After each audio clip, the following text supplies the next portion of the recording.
Dan bisa saja Allah menghinakan dia di dunia. Jika Allah menghinakan di dunia sebelum di akhirat, maka ketahuilah itu merupakan hukuman yang disegerakan.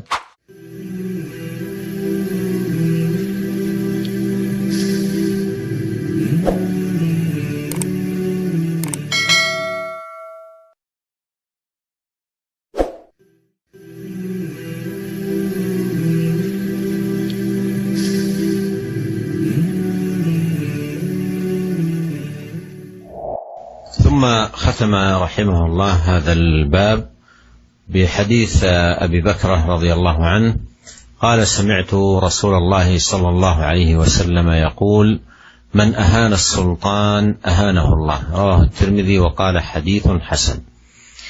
وإهانة السلطان أيها الإخوة المستمعون الكرام لها صور، كأن يستخف بأوامره أو يقلل من مكانته أو يوغر صدور العامة عليه أو غير ذلك من الصور التي هي داخلة في الإهانة للسلطان.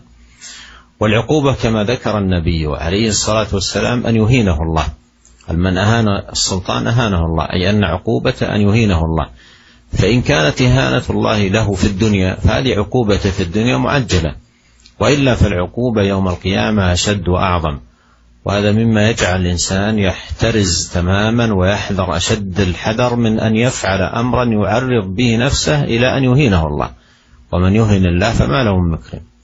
فيحذر من ذلك أشد الحذر ويؤدي الذي عليه ويسأل الله تبارك وتعالى الذي له، ويكون ناصحا غير غاش قائما بواجبه الديني كما أمره الله سبحانه وتعالى، ويجعل حسيبه ورقيبه في كل أعماله رب العالمين، فيكون محاسبا لنفسه يزينها بموازين الشرع ويزم نفسه بزمام الشرع، ويتقيد بأحاديث الرسول الكريم صلى الله عليه وسلم، ويرجو بذلك ثواب الله سبحانه وتعالى وأجره.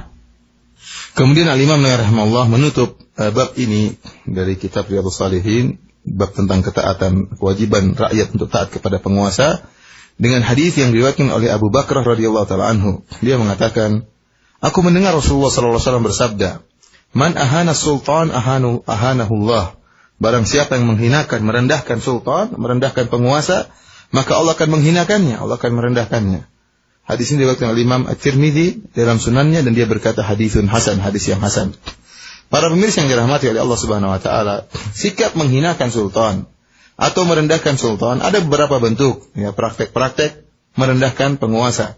Seperti merendahkan atau meremehkan perintah-perintah sang penguasa. Mengejek perintah-perintah, aturan-aturan penguasa. Atau dalam rangka merendahkan kedudukan penguasa, ya, meremehkan kedudukan penguasa. Atau menjadikan rakyat benci kepada penguasa, merendahkan penguasa. Atau bentuk-bentuk yang lain yang semuanya termasuk dalam bentuk penghinaan atau perendahan terhadap penguasa. Dan hukuman orang yang melakukan demikian, ya, sebagaimana disebutkan oleh Nabi sallallahu alaihi wasallam, "Man ahana sultan ahanahullah." Barang siapa yang merendahkan penguasa, Allah akan merendahkannya. Hukuman orang yang merendahkan penguasa adalah dia akan dihinakan oleh Allah Subhanahu wa taala. Dan bisa saja Allah menghinakan dia di dunia.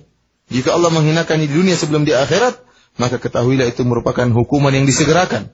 Jika Allah tidak menghinakan dia di dunia, Allah akan menghinakannya di akhirat kelak pada hari kiamat. Dan penghinaan Allah kepada dia, perendahan Allah kepada dia pada hari kiamat akan lebih parah dan lebih berbahaya. Hal ini tentunya menjadikan seorang benar-benar berhati-hati, ya, benar-benar waspada, jangan sampai dia melakukan suatu perbuatan yang membuat dia terancam dengan dihinakan oleh Allah Subhanahu wa taala. Allah berfirman, "Wa man yuhinillahu fama lahu min mukrim." Barang siapa yang dihinakan oleh Allah, maka tidak ada yang bisa memuliakannya. Oleh karena hendaknya seorang benar-benar berhati-hati dan menunaikan kewajiban yang dibebankan kepadanya dan meminta kepada Allah Subhanahu wa taala haknya. Ya, hendaknya dia menjadi seorang yang suka dengan kebaikan dan tidak berbuat curang, melakukan kewajiban agamanya sebagaimana Allah Subhanahu wa taala perintahkan kepadanya. Dan hendaknya dia menjadikan bahwasanya segala tindak tanduknya ini diawasi oleh Allah Subhanahu wa taala. Ya, selalu dia merasa bahwa segala perkataannya, segala perbuatannya senantiasa diawasi oleh Allah Subhanahu wa taala. Hendaknya dia senantiasa menghisap dirinya dengan timbangan-timbangan syariat, dan hendaknya dia mengekang dirinya dengan kekangan syariat, dan hendaknya dia terikat dengan hadis-hadis Rasulullah sallallahu alaihi wasallam, dan dia berharap dengan sikap dia ini dia akan mendapatkan ganjaran dari Allah Subhanahu wa taala pada hari kiamat kelak.